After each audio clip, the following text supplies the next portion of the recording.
कर्म करे किस्मत बने, जीवन का यह मर्म, प्राणी तेरे हाथ में, तेरा अपना कर्म, तेरा अपना।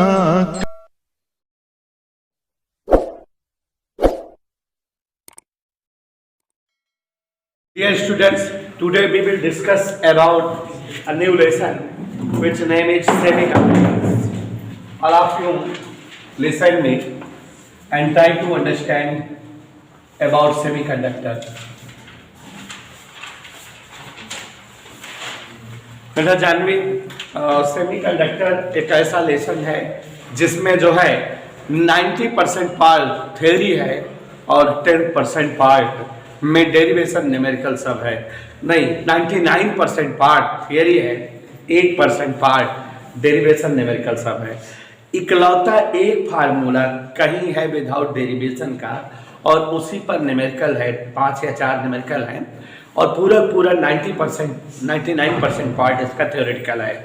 और सबसे बड़ी प्रॉब्लम यह है आसिफ डान कि एक थ्योरी दूसरे थ्योरी से अटैच्ड है। अगर आप में कोई एक दिन भी गैप हो गया, ऑल ऑफ यू जितने भी लोग हो, बीच का एक स्टेप गोल तो आगे के कोई भी स्टेप समझ नहीं आएंगे। क्यों? क्योंकि सारे टच है, एक दूसरे से अटैच है, एडजस्ट है। उस दिन लिखा रहे थे यश यादव, आपने देखा बड़ा लेंदी लगा, लिखने में बड़ा ज़्यादा लगा, लेकिन सच बता रहे हैं कि वो 10-15 मिनट में आप समझ जाओगे जितना लिखा है। मुश्किल 15 मिनट में 15 मिनट का टॉपिक हमने लिखाया था। प्रज्ञान हमारे नहीं थे, इनको मानते बहुत है, इसलिए हमने जो है अब थोड़ा 2-3-4 बच्चे ऐसे हैं जो पढ़ते हैं मन लगाकर, वो सब नहीं रहते हैं तो सोचते हैं कि उनका नुकसान ना हो, इसीलिए लिखाए नहीं, समझाए नहीं तो लिखा देते और समझाते भी। तो चलिए, semiconductor, what's are the semiconductor. पहले लेसन का थोड़ा सा एक डायग्राम बता दे रहे हैं, ध्यान देना बेटा जानवी। सबसे पहले मैं आपको पढ़ाऊंगा what's are the semiconductor. Semiconductor होते क्या है? On the basis of conductivity as well as on the basis of energy band. मतलब क्या हुआ बेटा कि हम सेमीकंडक्टर को जानेंगे, सीखेंगे, लेकिन 2 आधार पर, चालकता के आधार पर सेमीकंडक्टर को पढ़ेंगे और एनर्जी बैंड के आधार पर सेमीकंडक्टर के बारे में जानेंगे। ठीक बेटा? फिर उसके बाद हम लोग सेमीकंडक्टर का डीप नॉलेज जो अभी तक किसी क्लास में नहीं सुने हैं पढ़ेंगे कि सेमीकंडक्टर्स आर ऑफ 2 टाइप्स। 2 तरह के सेमीकंडक्टर होते हैं, एक जो है प्योर और एक मिक्स्ड। एक सेमीकंडक्टर हम कुछ मिलावट करके बनाते हैं और एक सेमीकंडक्टर नेचुरल होते हैं जो ऑलरेडी मिलते हैं। और जब मिक्स्ड सेमीकंडक्टर पढ़ाएंगे आपको तो बताएंगे कि अलग अलग टाइप के एलिमेंट्स के इम्प्योरिटी मिलाते हैं तो मिक्स्ड सेमीकंडक्टर 2 तरह के बनते हैं, पी टाइप और एन टाइप सेमीकंडक्टर। फिर आपको पी टाइप और एन टाइप सेमीकंडक्टर से पीएन जंक्शन बनाएंगे, माने दोनों को मिक्स करके। अब देखो सब अटैच टॉपिक चलते जा रहे हैं कि नहीं? जब आप सेमीकंडक्टर जान जाओगे, सेमीकंडक्टर के पार्ट्स जान जाओगे, मिक्स्ड सेमीकंडक्टर में पी टाइप या एन टाइप जान जाओगे, दोनों को मिक्स करके जानवी बेटा बनता है एक डिवाइस पीएन जंक्शन। क्या बनता है बेटा? उसको पढ़ोगे। फिर पीएन जंक्शन से हम बनाएंगे बायस। क्या? BIAS। When PN junction is attached with any battery, then this is known as bias। माने पीएन जंक्शन से बैटरी जुड़ जाए तो वो बायस हो जाती है, माने अब ये इलेक्ट्रिकल डिवाइस बन गई। और फिर पीएन जंक्शन बायस जो बनी है उसमें 2 बायस पढ़नी है हमको लेसन में, एक फॉरवर्ड बायस और दूसरी रिवर्स बायस। और आपको बताएंगे कि दोनों बायस की वर्किंग क्या है और दोनों बायस क्यों पढ़ रहे हैं, माने what's are the application of PN junction bias. तो आपको दिखाएंगे कि PN junction bias are used for 2 purpose. एक तो पर्पज होता है पीएन जंक्शन डायोड बनाना और दूसरा पर्पज होता है ट्रांजिस्टर बनाना। तो अब देखो सारे स्टेप अटैच चल रहे हैं कि नहीं? तो जब पीएन जंक्शन से डायोड बनाएंगे तो डायोड से 4 यूज है, 4 डिवाइस बनाएंगे हम। और 4 डिवाइस का यूज करेंगे। पूछो जानवी बेटा कौन 4 डिवाइस रहेगी?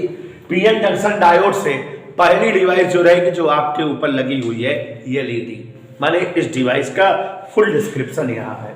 Solar cell, solar panel, photo diode, ये 4-5 डिवाइसें आपको पीएन जंक्शन डायोड से बनी हुई मिलेंगी। इनका डिस्क्रिप्शन है, माने 4 उपकरण पढ़ना है। और जब उपकरण पढ़ना है तो आप जान रहे हो वर्किंग, कंस्ट्रक्शन, ये सारी चीजें पढ़ी रहेगी। तो 4-5 डिवाइस बन गई ना बेटा। Photo diode 1, LED 2, solar cell, solar panel 3, और एक बनती है रेक्टिफायर। ठीक है, रेक्टिफायर मतलब एसी को डीसी में कन्वर्ट करने वाला जो इन्वर्टर में लगता है। इधर क्लियर बेटा? और एक्वा डिवाइस क्या बनाएंगे पीएन जंक्शन डायोड से? ट्रांजिस्टर। अब ट्रांजिस्टर के भी कई सारे यूजेज पढ़ने हैं। ट्रांजिस्टर में हम आपको PNP transistor, NPN transistor, 2 transistor पढ़ाएंगे। और पीएनपी और एनपीएन ट्रांजिस्टर से कई सारी डिवाइस बनेगी, लेकिन जो मेन डिवाइस है वो बनेगी एम्पलीफायर। क्या बेटा? एम्पलीफायर सुना वर्ड है। Amplifier is a voltage converter, मतलब लो वोल्टेज को हाई या हाई को लो वोल्टेज में कन्वर्ट करने वाला जो डिवाइस है वही है एम्पलीफायर। तो एम्पलीफायर का पूरा कंस्ट्रक्शन, वर्किंग सब कुछ पढ़ेंगे। और ट्रांजिस्टर स्विच के रूप में, ट्रांजिस्टर फीडबैक के रूप में, और ट्रांजिस्टर जो है 3 स्टेप में एम्पलीफायर रहेंगे। सीईसी, सीबीसी, सीबीए, 3 तरह के ट्रांजिस्टर जो है एम्पलीफायर कंडीशन में बनेंगे। और यहां तक लेसन हमको पढ़ना है। तो आप खुद ही समझ लो कि पीएनपी ट्रांजिस्टर कुल मिला के 4, 4, 8, 4, 12, 4, 16, 17 डिवाइस का डिस्क्रिप्शन करना है। तो 17 डिवाइस का डिस्क्रिप्शन करना मतलब बेटा समझ में आ रही है मेरी बात कि इनकी थियरी कितना लेंदी जाएगी? कम से कम 50 पेज में होगा ये लेसन, इससे कम नहीं। तो अब आप समझ गए होंगे कि हम चाहते थे कल, आज भी जो है सुबह अगर बुला पाए होते तो आज भी लिखाते 10-12 पेज। पढ़ना है, लिखना है, ये सब लेसन बेटा सेकंड पेपर के आप रटो। दावा करता हूँ, मेरा अपना 15 साल का एक्सपीरियंस है, 15-20 साल का 12th की क्लास का। फिजिक्स फर्स्ट और फिजिक्स सेकंड पेपर में ज्यादा कठिन, ज्यादा टाइम टेकन चैप्टर फर्स्ट है। फर्स्ट लेसन 11 लेसन पढ़ाने में 6 महीना लगता है। एक लेसन 1 महीने खत्म होते हैं देखे तो। और बहुत टफ है, बहुत न्यूमेरिकल है, बहुत उसमें माथापच्ची होती है। लेकिन एग्जाम में मुश्किल से 26-27 नंबर का आता है। और उस 26-27 नंबर में किसी भी बच्चे को फुली कमांड 15 नंबर का होता है। 15 ज्यादा नहीं कर पाते कोई बच्चे, 15-16 नंबर। न्यूमेरिकल होते हैं ज्यादातर गलत हो जाते हैं, या तमाम ऐसे भी बच्चे होते हैं जिनको जो है मैथ पर पॉइंट वीक होता है तो नहीं कैच कर पाते।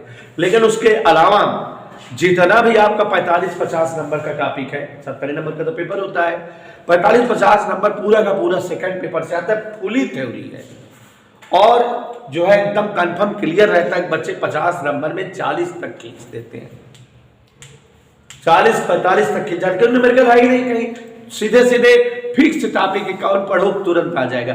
बे वाले लेसन आप देखे थे, 3 लेसन पढ़ाए थे, तीनों लेसन में 5-5, 6-6 नंबर क्वेश्चन बनते थे।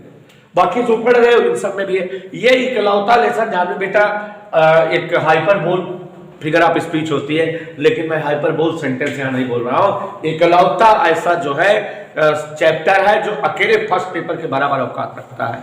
Semiconductor is a such type of lesson which is evaluated at 25 numbers, means equal to the number of first paper complete. आप केवल एक लेसन ये तैयार करिए और एक लेसन और पूरा फर्स्ट पेपर तैयार करिए, ये ज्यादा उचित है वो कम, क्योंकि उसमें याद ही तो करना रहेगा। किसी को कुछ नहीं समझ में आया, याद कर डालो, याद तैयार कर डालो, लिख डालो, ठीक है। लेकिन बेटा मैं इस लेसन को सबसे बेहतर पढ़ाता हूँ, मेरे लिए बहुत इंटरेस्टिंग है ये, मजा आती है। तो समझ में आ गया पूरा लेसन बेटा। और ये लेसन कितने नंबर के लिए बात पूरे बेटा? कम से कम 25 नंबर का।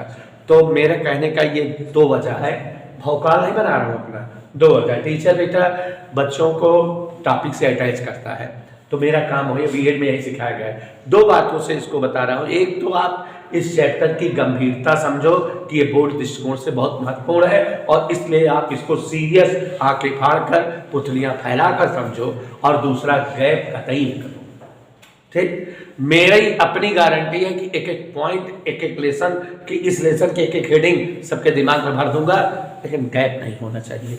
और this is most important lesson for your board exam. ठीक बेटा, 25 नंबर, इतनी औकात का कोई लेसन नहीं था। चलिए, सेमीकंडक्टर सबसे पहले, अब जान गया ना लेसन में क्या क्या पढ़ना बेटा। लेसन थोड़ा इजी लगता है अगर पूरा लेसन का बायोग्राफी बता दिया जाए। देखिए, सबसे पहले मैं आपको एक शब्द बताना चाहता हूं, कंडक्टिविटी। प्यारे बच्चों, ये एक ऐसा वर्ड हम आपके सामने लिखे हैं जिसे हम जो है ऑलरेडी आपको बता चुके हैं। ऑलरेडी हमने इलेक्ट्रिक कंडक्शन वाले लेसन में इसको एक्सप्लेन किया है। फर्स्ट लेसन जब पढ़ा रहे थे तो भी इसमें इसको एक्सप्लेन कर दिए थे। कंडक्टिविटी, कंडक्टिविटी की हिंदी होती है चालकता। मैथमेटिकल भाषा में अपोजिट ऑफ रेजिस्टिविटी। कंडक्टिविटी को जी से डिनोट करते हैं, याद आ गया होगा आपको, G = 1/r ऐसे होता है। लेकिन यहां फिजिक्स स्टाइल में what is conductivity? Property of matter by which it allows flow of charge. माने अगर ये कोई मैटर हो, पदार्थ हो, सॉलिड हो, लिक्विड हो, गैस हो, कुछ भी हो, यहां पर हम एक चार्ज रखें और इस मैटर में ऐसी प्रॉपर्टी हो कि ये मैटर इस चार्ज को फ्लो होने दे और एक एंड से चार्ज यहां तक आ जाए, इस एंड से चार्ज फ्लो करते हुए इस एंड तक आ जाए, और जिस प्रॉपर्टी की वजह से ये चार्ज फ्लो हो पा रहा है, परमिशन इसको मिल रही है फ्लो होने की, that property is known as conductivity. Property of matter by which it allows to flow of charge through it. किसी पदार्थ का वह गुण जिसके कारण वो आवेश को पदार्थ से होकर बहने की अनुमति दे, कंडक्टिविटी, यह चालकता कहलाती है। बात समझ में आई बेटा? Property of matter by which it allows to flow of charge through it. किसी पदार्थ में वह गुण जिसके कारण वह चार्ज को बहने की अनुमति दे, परमिशन दे। तो किसी पदार्थ में चार्ज को बहने देने का जो गुण होता है, उसी गुण को हम कंडक्टिविटी कहते हैं।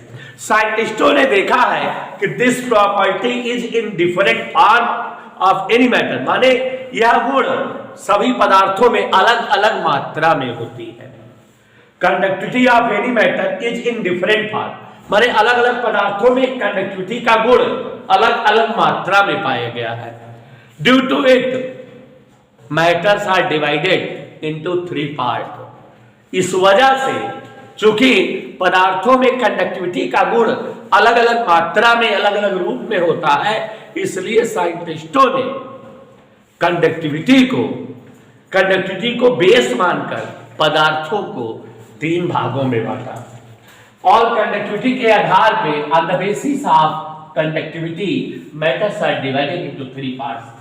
On the basis of conductivity matters are divided into 3 parts. पदार्थों को हमने 3 तरह का जान लिया कंडक्टिविटी के आधार पर। फर्स्ट टाइप का मैटर कंडक्टर कहलाया, सेकंड टाइप का मैटर इंसुलेटर कहलाया, और थर्ड टाइप का मैटर सेमी कंडक्टर कहलाया। और वो भी कंडक्टिविटी की मात्रा के आधार पर। निश्चित तौर पे जान भी बेटा, किसी मैटर में कंडक्टिविटी का गुण ज्यादा रहा होगा, किसी में कम, किसी में बिल्कुल ले नहीं रहा होगा, ऐसे कुछ रहा होगा। चलो देखते हैं। Such type of matter having more conductivity are called conductors. ऐसे समस्त पदार्थ जिनमें कंडक्टिविटी का गुण बहुत ज्यादा हो, जिन पदार्थों में कंडक्टिविटी का गुण बहुत ज्यादा पाया जाता हो, वही पदार्थ कंडक्टर्स कहलाते हैं। सच टाइप ऑफ, ध्यान से सुनना बेटा, दिखा देंगे अभी। Such type of matters having more conductivity are known as conductor of electricity. माने ऐसे समस्त पदार्थ जिनमें कंडक्टिविटी का गुण बहुत ज्यादा हो, उन्हें ही हम जो है इलेक्ट्रिक का कंडक्टर कहते हैं। या बेटा, this type of matter are such type of matters which allows flow of charge very easily माने ये ऐसे पदार्थ होते हैं जिनमें चार्ज को बढ़ने का गुण बहुत सरलता से और बहुत ज्यादा पाया जाता है, ठीक है। और इनकी और कुछ विशेषताएं होती हैं, जान लीजिए। सबसे पहले example, all the metals are conductor. माने दुनिया की सभी मेटल्स कंडक्टर होती है, सब में कंडक्टिविटी की प्रॉपर्टी समान होती है। But silver is more conductive than any other metal. लेकिन इनमें भी जो सिल्वर होती है, चांदिया, उसकी कंडक्टिविटी औरों मेटल से ग्रेटर होती है, ज्यादा होती है। सिल्वर के बाद जो है कापर के बाद एल्युमिनियम का, तांबे का, लोहे का, ऐसे कंडक्टिविटी डिक्रीजिंग ऑर्डर में होती जाती है। सबसे ज्यादा किसकी होती है बेटा? ये सब भी हम कभी बताए हुए हैं। तीसरी बात, conductivity of any matter decreases on increase of temperature. माने कंडक्टिविटी जो है टेम्परेचर इंक्रीज के इनवर्सली प्रोपोर्शनल होती है। When temperature increases then conductivity of matters starting decreases, तुरंत घटने लगती है। और यहां पर ध्यान देना बेटा, ऑल द मेटल्स, क्या सिमटार? All the metals, acidic and basic liquids as well as graphites, electrolytes are the example of conductors। नहीं समझे बेटा? जो धातुएं होती हैं और जो ग्रेफाइट है पेंसिलिया वाला, और जो अम्लीय या क्षारीय लिक्विड है, और जो इलेक्ट्रोलाइट है, ये सब के सब क्या होते हैं बेटा? Conductors, example of conductors. तो ये दीज आर 3 or 4 क्वालिटीज। पहला क्या बताए? Such type of matter having more conductive property are known as conductors. Metals, acidic and basic liquid, graphite, as well as electrolytes, human bodies are the example of conductors. Okay? And silver is more conductive than any other metal. And the conductivity of any matter, any conductor decreases on increasing temperature. समझ आया तेरी बात? चलो इसको देखो, insulator सब समझाए हुए हैं। Insulator are such type of matter which have negligible conductivity. जिन पदार्थों में कंडक्टिविटी बिल्कुल ना हो, that's are known as insulators, और you can say bad conductor. Okay? And all the non metals, plastic, wood, brick are the example of insulators। ठीक है बेटा? Rubber. and conductivity of insulators also decreases on the increase of temperature। इनमें एक समान property होती है। ये ऐसे मैटर होते हैं जिनकी कंडक्टिविटी दोनों की घटती है टेम्परेचर बढ़ाने पर। समझ आ गया बेटा? Now we have the special and very important topic known as semiconductor। Special है, very important topic known as semiconductor। ध्यान सुनना, such type of matter which conductivity lies in between conductivity of insulator and conductor are known as semiconductor। पहले definition का मिलवा क्या बताए कि ऐसे मैटर जिनमें कंडक्टिविटी का गुण इंसुलेटर और कंडक्टर के बीच में हो। Such type of matter which conductivity is greater than insulator but less than conductor are known as semiconductor. Okay? Semiconductors are such type of matter which are insulator at normal temperature and become conductor at higher temperature. Clear? और बताइए, यहां पर बात कर रहे हैं कि ये ऐसे पदार्थ होते हैं जिनकी कंडक्टिविटी कंडक्टर से कम इंसुलेटर से ज्यादा होती है, या इन दोनों के बीच में होती है। ये ऐसे पदार्थ होते हैं जो नॉर्मल टेम्परेचर पर प्रकृति में जब पाए जाते हैं तो कैसे होते हैं? इंसुलेटर होते हैं। लेकिन एट हायर टेम्परेचर जब हम इनको बढ़ा देते हैं ताप, तो ये बन जाते हैं conductor. It means you can से conductivity of semiconductor increases on increment of temperature, and silicon, germanium as well as fourth group elements are the good example of semiconductors. Okay, carbon is also semiconductor. बताए हैं ना किसी जमाने में, नहीं बताए? तो इतना समझ में आया बेटा? Yes sir. गुड। चलो एक न्यू टॉपिक बेटा आपके सामने रखने जा रहे हैं, ध्यान से सुनिएगा। और इसकी रिक्वायरमेंट बेटा आगे भी है लेसन में, इसलिए ध्यान दीजिएगा। Energy band.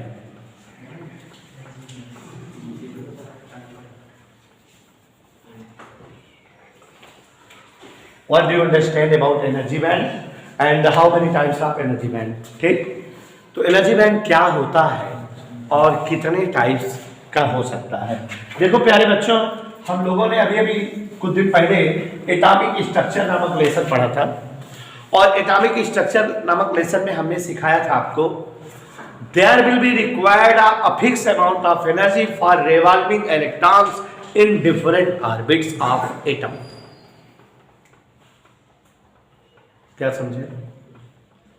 क्या समझे? सर इलेक्ट्रॉन को रिवॉल्व करने के लिए किसी भी ऑर्बिट में एक फिक्स अमाउंट की एनर्जी। गुड, देखा मेरी अंग्रेजी पकड़ लिया इसने, तो टैलेंटेड पर्सन। देखो बेटा, साथ जोड़े यहाँ करो दिमाग।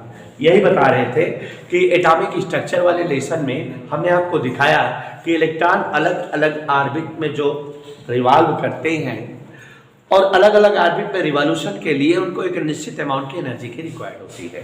And for hydrogen atom it is -13.6 upon n square electron volt. याद आया? और when you put n equal 1 2 3 4 you can calculate the energy of electron required for moving in the orbit of hydrogen atom. n की जगह 1 रख दो, 2 रख दो, 3 रख दो, तो अलग अलग ऑर्बिट में इलेक्ट्रॉन को मूविंग करने के लिए एनर्जी के अमाउंट नहीं पता लग जाएगी? पता लग जाएगी ना बेटा। और इसी तरह से और किसी भी एटम के इलेक्ट्रॉन्स के अलग अलग ऑर्बिट में एनर्जी जितने अमाउंट में मूविंग होती है, रिक्वायर्ड होती है, पता लग जाता है। वहां हम लोगों ने ये भी देखा था कितनी एनर्जी कोई इलेक्ट्रॉन थर्ड सेल में है, एनर्जी वो अपनी इमिट कर दे, एनर्जी ऑब्जर्व कर ले, तो अप क्लास या डाउन क्लास में उसकी एंट्री हो जाती है। ऐसा होता था, तो हम लोगों ने सीखा है। तो यहाँ इसी बात को हम आपको बताना चाहेंगे। There will be required of a fixed amount of energy for the revolution of electron in any orbit। किसी भी इलेक्ट्रॉन को एनर्जी की रिक्वायर्ड होती है किसी भी सेल में रिवॉल्यूशन करने के लिए, and that amount of energy is also known as energy band. और वो जितने अमाउंट की एनर्जी रिक्वायर्ड होती है इलेक्ट्रॉनों को, उसे ही हम क्या बोलते हैं बेटा? Energy band. हम अपनी सुविधा के लिए for our amendment be divide energy band in 3 types. अपनी सुविधा के लिए हम 3 तरह के एनर्जी बैंड को अक्सर इस्तेमाल करते हैं, यूज करते हैं। तो देखिए जरा इन तीनों टाइप के एनर्जी बैंड का डिस्क्रिप्शन अभी बड़ा मस्त समझाएंगे, बहुत मजा आएगी। क्या ध्यान देना बड़ा मजेदार है। वायलेंट एनर्जी बैंड, ठीक है ना? कंडक्शन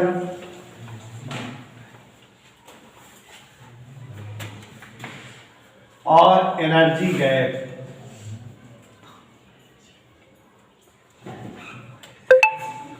या forbidden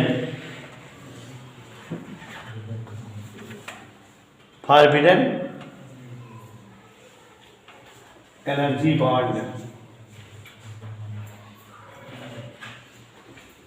It is denoted by EV, it is denoted by EC, and it is denoted by EG। ठीक है बेटा? Now look, क्या है ये? मजेदार चीज है, बता रहे हैं। Amount of energy which is required for moving an electron in its outermost orbit। नहीं समझे? कोई एटम हो, उसमें कई सारी सेल होंगी, जो लास्ट वाली सेल है उसको क्या कहते हैं? Outer most shell. और उस सेल में इलेक्ट्रॉन को मूव करने के लिए एक निश्चित अमाउंट की एनर्जी की रिक्वायर्ड होगी। जितने अमाउंट की एनर्जी से कोई भी इलेक्ट्रॉन किसी भी एटम के आउटर मोस्ट सेल में मूविंग करता है, उसी एनर्जी अमाउंट को वायलेंट एनर्जी बैंड कहते हैं। समझ में आया बेटा? Valence energy band is filled with electron. ये एक इसकी खासियत है कि ये इलेक्ट्रॉनों से भरा होता है। माने वैलेंट एनर्जी बैंड को हम ऐसे हमेशा बनाते हैं, इसमें इलेक्ट्रॉन भरे होते हैं और ये जो है highest level energy of that electron for that atom. भाई निश्चित तौर पे जब एकदम ऊपर वाली सेल है तो उसमें का इलेक्ट्रॉन तो एकदम हाई लेवल वाली एनर्जी रखा होगा कि नहीं? ठीक है ना बेटा, बस समझ में? ठीक है, तो अब यहां पर हमने बताया कि amount of energy required for moving in any orbit of any atom is known as energy band, and there are three type of special energy band for our discussion, for our study, and they are valent energy band, conduction energy band, and forbidden energy band. And what is valent energy band? Such type of amount of energy which is required for moving any electron in its outermost orbit of atom. किसी भी electron को atom के सबसे बाहर वाली cell में move करने के लिए जितने अमाउंट एनर्जी की रिक्वायर्ड होती है वही उसके लिए जो है वैलेंट एनर्जी बॉन्ड कहलाती है।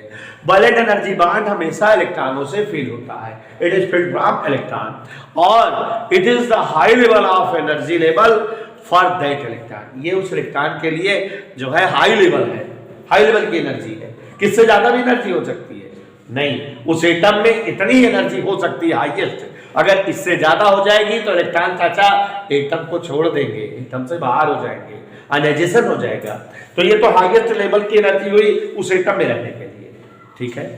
और अब उसके बाद conduction energy bond, amount of energy by which electron give up its orbit and showing conductivity property. माने अगर हम किसी एटम को इतना एनर्जी दे रहे हैं कि वो आउटर मोस्ट सेल में ना रह करके एटम से बाहर आ जाए, और जब बाहर आ जाएगा तो क्या बन जाएगा? चार्ज कैरियर, माने कंडक्टिविटी की प्रॉपर्टी दिखाने लगेगा कि नहीं?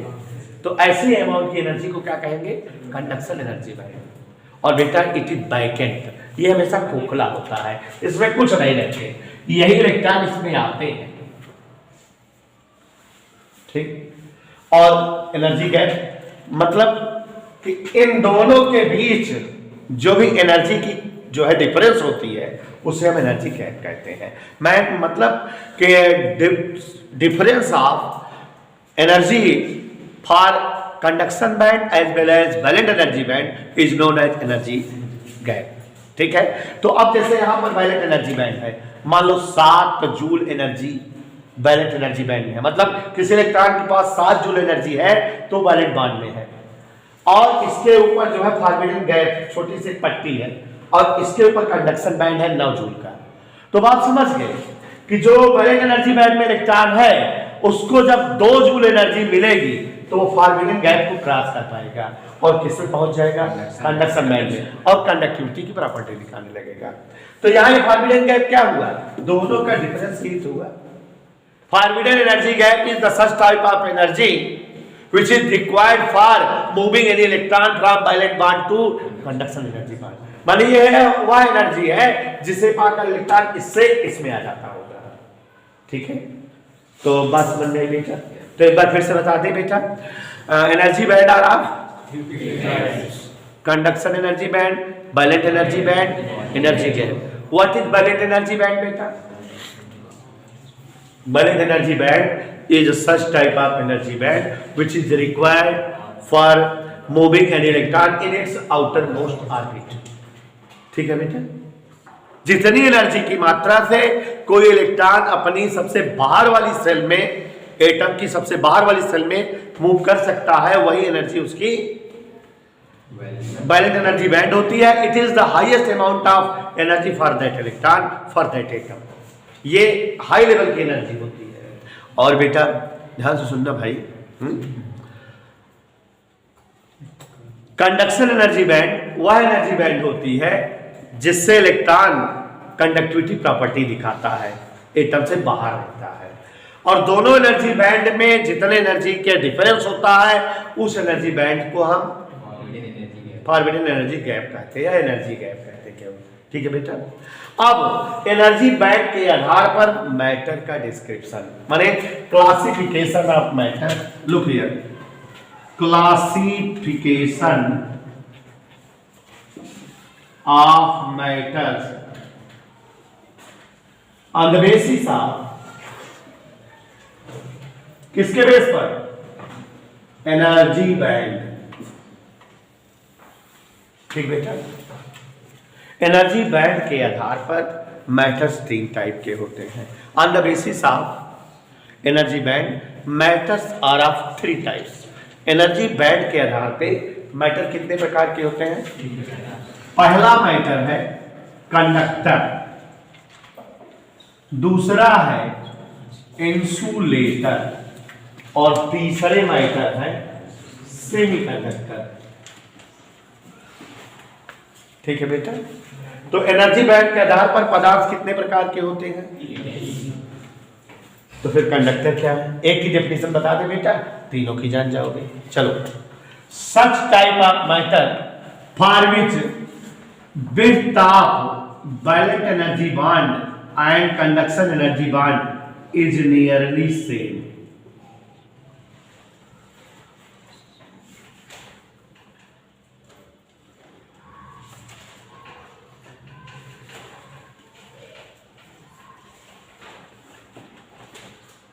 एनर्जी बैंड के आधार पे हमको बताना है, अगर ऐसा कोई मैटर हो, ये नीचे देखो क्या बनाया, कोई देख के बताए, बैलेंस एनर्जी बॉन्ड, और ये क्या है? Conduction energy bond.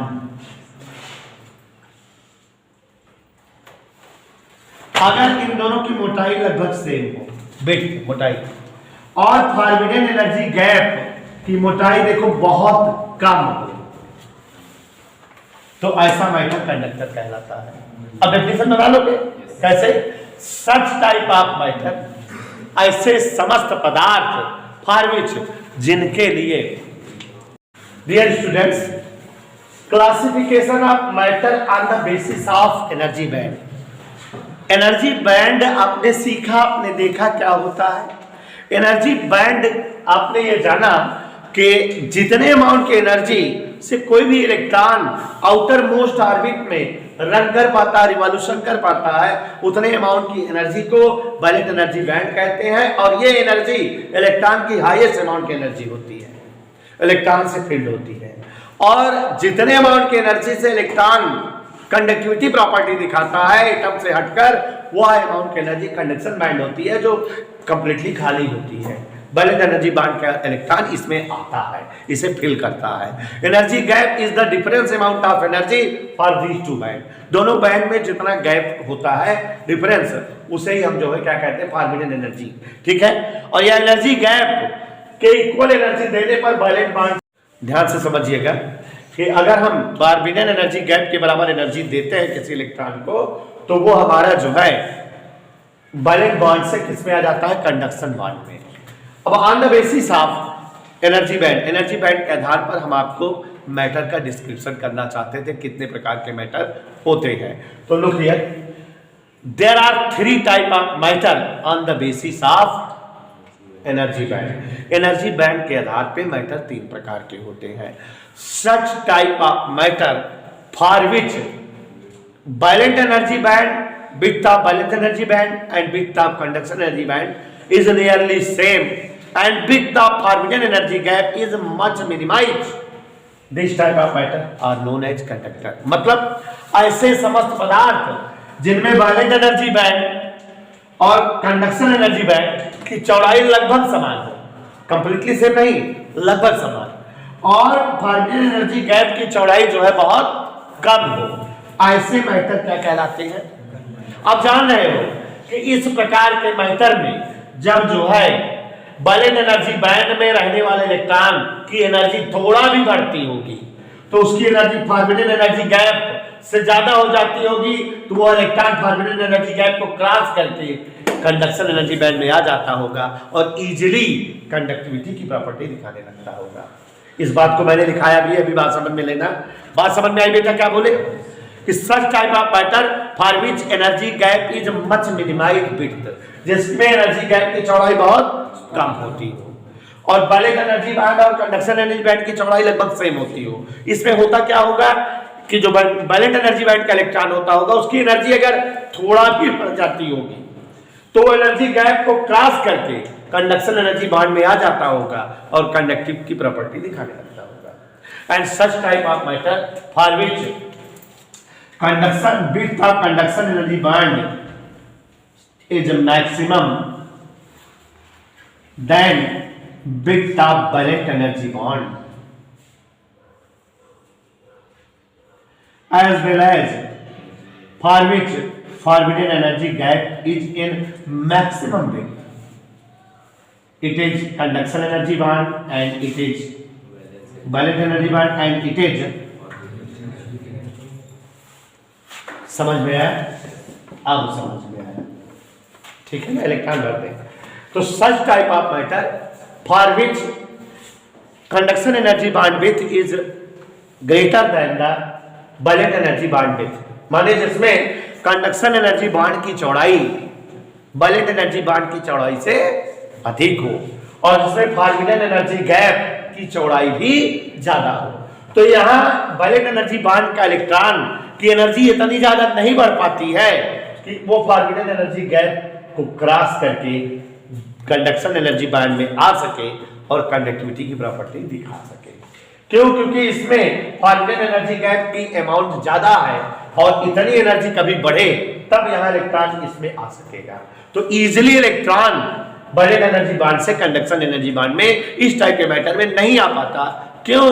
क्योंकि यहाँ फॉरबिडन एनर्जी गैप ज्यादा है, मींस इलेक्ट्रॉन को कंडक्शन बांड में जाने के लिए बहुत ज्यादा अमाउंट में एनर्जी की जरूरत होती है, तो इजीली ऐसा नहीं संभव हो पाता, इसलिए ऐसे मैटर इंसुलेटर होते हैं। ये कौन से मैटर है बेटा?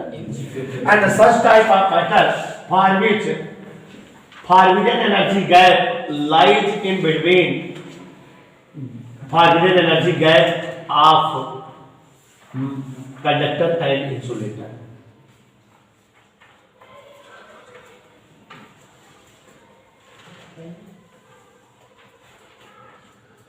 इसका मतलब समझो बेटा, समझोगे? ये क्या है बेटा? Energy gap, conduction energy bond,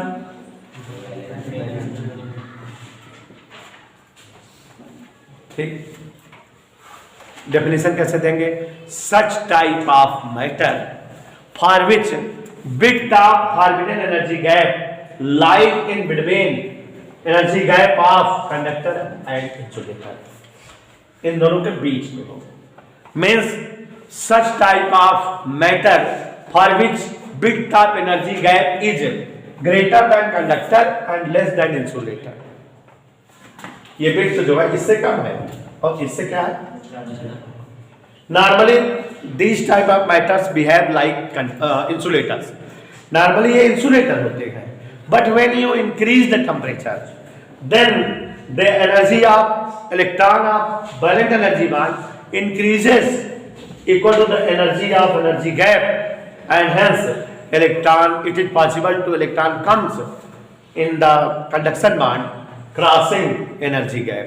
तो यहाँ संभावना है कि इलेक्ट्रॉन की एनर्जी इतनी बढ़ जाती होगी कि वो एनर्जी गैप को क्रॉस करके वैलेंट एनर्जी बांड से कंडक्शन एनर्जी बांड में आ जाता होगा, कंडक्टिविटी की प्रॉपर्टी दिखाने लगता होगा।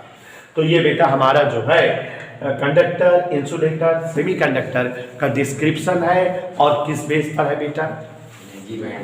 समझ आया बेटा?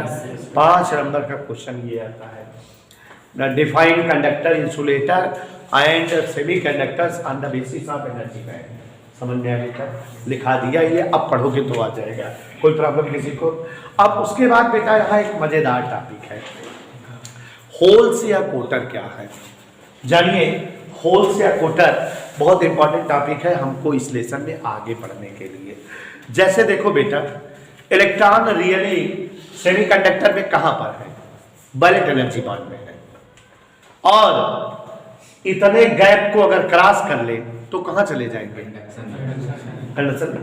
तो अब आप समझो कि जैसे जो है आप सभी लोग कोचिंग हमसे पढ़ रहे हो, 600 रुपए दिए जो है पढ़ने के लिए, पर मंथ फीस देते हो 600, ठीक। तो आप 600 दोगे, 600 रुपए खर्च करोगे, तो मैं आप सबको यहाँ बैठाऊंगा। थोड़ी देर के लिए सोच लीजिए कि हाँ मैंने आपको वैलेंट बांड में बैठाऊंगा, और यहाँ इतना स्पेस जैसे छूटा रहे, और कुछ बच्चों के यहाँ एकदम पास में बैठा होगा और उनको नकल करा दूंगा, दिखा दूंगा, काफी पिपलिक दूंगा, लेकिन उनसे आर्ट सुनूंगा। ये कंडक्शन बांड वाले इलेक्ट्रॉन है, और तुम लोग किसके हो? वैलेंट बांड वाले इलेक्ट्रॉन हो। 600 देते हो, 600 रुपया खर्च होती है वैलेंट एनर्जी बांड, आप थोड़ा दूर हो। जो 800 देता है कंडक्शन बांड है, एकदम पास में आ गया मेरे, एकदम बगल बैठ करके पढ़ रहा है। 200 फॉरबिडन एनर्जी गैप है यहाँ पर, ठीक। अब अगर जो है जितने भी आप लोग बैठे हुए हो, आप लोगों में से कोई बच्चा अगर 200 रुपये फीस बढ़ा देगा, माने किसी तरह से इनके इलेक्ट्रॉनों की ऊर्जा अगर बढ़ जाए, तो तुरंत ये गैप को क्रॉस करके वो मेरे पास आके बैठ जाएगा ना पढ़ने के लिए। तो यहां अगर किसी इलेक्ट्रॉन की एनर्जी n प्रकार बढ़ी, if energy of electron moving in valence bond increases from energy gap, then it reach to conduction bond, पहुंच तो जाएगा, लेकिन क्या, there will be one vacant place produced from where that electron is coming। जिस जगह पर जो कुर्सी छोड़ करके कमिलवा यहाँ आया, वो स्थान खाली हो गया कि नहीं? खाली हो गया कि नहीं? तो जैसे बेटा ये वाला इलेक्ट्रॉन की एनर्जी बढ़ी और ये अपनी एनर्जी जो है अपना प्लेस छोड़ के यहाँ पहुंच गया, तो यहाँ एक इलेक्ट्रॉन की लैक बन गई कि नहीं? There will be lack of one electron, या there will be vacant place for removing of electron। Electron के हट जाने से एक वैकेंट प्लेस बन गया, या एक इलेक्ट्रॉन की लैक हो गई यहाँ की नहीं। और इसी को हम जो है होल या कोटर कहते हैं। होल या क्या कहते हैं बेटा? अब पीछे जो है ऐसे यादव बैठे थे हम, ये भी जो है मौका देखे कि आगे कुर्सी खाली बा, आपन जगह छोड़ के ही चलाए। तो ये vacant place now finish, but यहां जहां यशुआ आया है वहां वैकेंट प्लेस बन गया कि नहीं?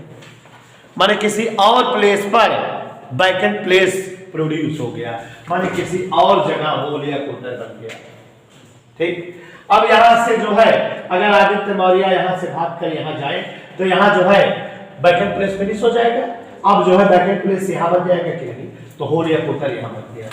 तो आपको क्या दिख रहा है कि पहले होल कोटर यहां था, फिर यहां है, फिर यहां, माने होल या कोटर आपको रनिंग करते हुए दिख रहा है। होल या कोटर means like of electron means positive charge, और जब चार्ज फ्लो करता है तो इसका मतलब वहां करंट बन गई, तो इसका मतलब यहां पर करंट फ्लो होने लगी, और उस करंट को होल करंट या कोटर करंट कहते हैं। तो समझ में आया बेटा?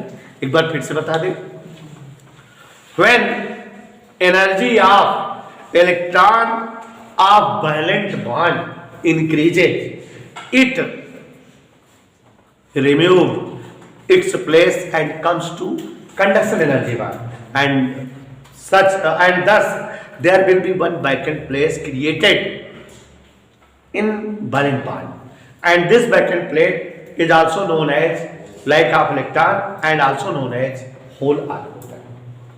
And when any electron of other place comes at this place, then hole created at another place, and similarly holes are created in a valent energy bond, means holes are running from here and there, and you can say charge is flowing, means there will be a current which is called hole current, ठीक है। तो हमेशा आप जानते रहिएगा कि हम इस लेसन में होल या करंट बोलेंगे तो ऐसे बनाएंगे, इसका मतलब लाइक ऑफ लिखता है, और इसका मतलब पॉजिटिव चार्ज, ठीक। तो बात समझ में आई बेटा? अब आपको जो है हम लोग पढ़ेंगे कि क्लासिफिकेशन ऑफ कंडक्टर, कंडक्टर के कितने टाइप होते हैं। तो आपको पढ़ाऊंगा बेटा कि कंडक्टर्स जो है सेमीकंडक्टर्स दो प्रकार के होते हैं, इंट्रिंसिक और एक्सट्रिंसिक। इंट्रिंसिक मतलब प्योर सेमीकंडक्टर, नेचुरल सेमीकंडक्टर, जो प्रकृति में खुद मिलते हैं, माने कौन? Silicon, germanium. और फिर दूसरे सेमीकंडक्टर बताऊंगा इम्प्योर या एक्सट्रिंसिक, आर्टिफिशियल। तो वो क्या है सेमीकंडक्टर और ये क्या है? इनमें आपको केमिस्ट्री में समझाऊंगा कि जो इंट्रिंसिक सेमीकंडक्टर होते हैं वो नॉर्मल टेम्परेचर पर इंसुलेटर होते हैं, हायर टेम्परेचर पर कंडक्टर हो जाते हैं। क्यों? ये बताऊंगा केमिस्ट्री से, कैसे जान लो। Semiconductors are of two types. पहला क्या है? इंट्रिंसिक। दूसरा क्या है? इंट्रिंसिक का मतलब प्योर सेमीकंडक्टर, नेचुरल सेमीकंडक्टर, और एक्सट्रिंसिक का मतलब इम्प्योर सेमीकंडक्टर या आर्टिफिशियल सेमीकंडक्टर। ठीक, तो हम इंट्रिंसिक सेमीकंडक्टर के बारे में बता रहे हैं। Such type of semiconductors which are found in nature, जो प्रकृति में पाए जाए ऐसे सेमीकंडक्टर इंट्रिंसिक सेमीकंडक्टर कहलाते हैं। And normally which are insulators, जो सामान्य ताप पर क्या होते हैं? इंसुलेटर होते हैं। एट 0 केल्विन, 0 केल्विन टेम्परेचर तक ये क्या होता है बेटा? Insulator. Behave look like insulator. Why? क्यों? वजह बता रहा हूं, केमिस्ट्री वाला। देखो केमिस्ट्री से वी नो दैट, अंग्रेजी में बात करूं, we know that natural semiconductors are generally elements of fourth group of periodic table. नहीं समझे? जो हमारे सेमीकंडक्टर है नेचुरल, जैसे सिलिकॉन और जर्मेनियम, शुद्ध रूप से ये चौथे समूह के तत्व हैं, फोर्थ ग्रुप के एलिमेंट है। और फोर्थ ग्रुप का एलिमेंट वही होता है जिसकी लास्ट सेल में 4 इलेक्ट्रॉन्स होते हैं। तो इसका मतलब सिलिकॉन या जर्मेनियम के एटम के लास्ट सेल में कितने इलेक्ट्रॉन होते होंगे? 4। और अब प्रत्येक एटम जो सिलिकॉन का होता होगा अपने नेबर एटम से, पड़ोसी एटम से 4-4 इलेक्ट्रॉन दोनों रखते होंगे, 4-4 इलेक्ट्रॉनों का कोवैलेंट बॉन्ड बनाता होगा और एटम से मॉलिक्यूल बन जाता होगा। नहीं समझे? We know that silicon and germanium are the best example of intrinsic semiconductor or natural semiconductor which belongs in fourth group of periodic table, and hence there will be 4 valent electron। valent मतलब last cell वाले electron. Silicon और germanium कैसे होते हैं? क्या होते हैं? ये चौथे समूह के तत्व हैं, इसलिए इनके आखिरी सेल में कितने इलेक्ट्रॉन होंगे? माने वैलेंट इलेक्ट्रॉन 4 होंगे, संयोजी इलेक्ट्रॉन, और इसलिए अपने पड़ोसी एटम से 4-4 इलेक्ट्रॉनों का क्या कर लेंगे? कोवैलेंट बॉन्ड बना लेंगे। और जब 4-4 इलेक्ट्रॉनों का कोवैलेंट बॉन्ड बन गया तो यहां कोई इलेक्ट्रॉन दिख रहा है? Free electron? कोई भी फ्री इलेक्ट्रॉन यहां नहीं है जो चार्ज कैरियर का काम करे कि जो एनर्जी देने पर इधर से इधर आए, क्योंकि सब अपना जुड़े हुए हैं, सब कोवैलेंसी बनी हुई है। कोई भी फ्री इलेक्ट्रॉन यहां दिख नहीं रहा है कि जो इलेक्ट्रॉन जो है चार्ज कैरियर का वर्क करे। और यही वजह है कि जो सेमीकंडक्टर नेचुरल है सामान्य टेम्परेचर पर क्या होते हैं? इंसुलेटर, क्योंकि यहाँ चार्ज को फ्लो कराने वाला कोई भी फ्री इलेक्ट्रॉन के जैसा कैरियर नहीं है, और इसलिए ये करंट शो नहीं करते, कंडक्टिविटी की प्रॉपर्टी नहीं दिखाते। मतलब due to this at normal temperature semiconductors are insulator. लेकिन जब हम टेम्परेचर बढ़ाते हैं, when we produce the temperature, तो हो सकता है कि इनका एक कोवैलेंट बॉन्ड टूट जाता होगा या 2 कोवैलेंट बॉन्ड टूट जाता होगा। मींस एट हायर टेम्परेचर इनका 1 या 2 या कई कोवैलेंट बॉन्ड टूट जाते होंगे, तो एक भी टूटे तो कई इलेक्ट्रॉन निकल आए? 2 फ्री इलेक्ट्रॉन मिल गए, चार्ज करके काम करने लगेंगे और करंट को इधर से उधर शो अप कराएंगे कि नहीं? तो आप समझ गए कि ड्यू टू दिस, इस वजह से intrinsic semiconductor become conductors at higher temperature. ठीक है ना? केमिस्ट्री की बात है नहीं बेटे? तो आगे का डिस्कस